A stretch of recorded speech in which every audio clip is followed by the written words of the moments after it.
Kag sa Good Vibes, may University of St. Lasal Granada Campus na soon kag sang kahapon nga adlaw. Ginpatigayon ang groundbreaking ceremony. Yaring report.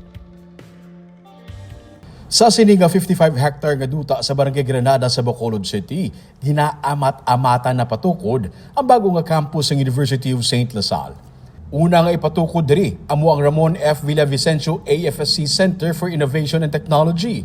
Sunod sa kay Brother Joaquin Severino Martinez, ang Brother President ng USLS, masobra na sa 14,000 ang populasyon sang mga estudyante sa USLS kag dako na nga problema ang lakat sa traffic pati na ang parking spaces sa area. Gani, mas maayo nga dalon sa mas malapad kag ligwa nga area ang edukasyon. Ang technology-related courses ang una nga igasaylo diri.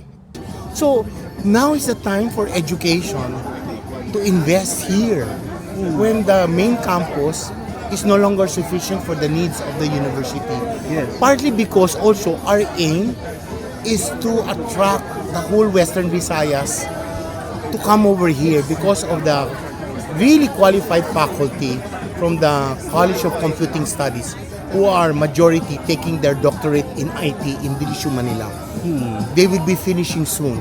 So we will have a powerhouse of academic giants. Ang propiedad ang ginbakal sang USLS kag ang iban nga porsyon diri gin-donate. Ang una nga building i-donate man sang Villavicencio family. Sunod sa Brother President nga posible sa 2027 may mga estudyante na nga magaklase diri.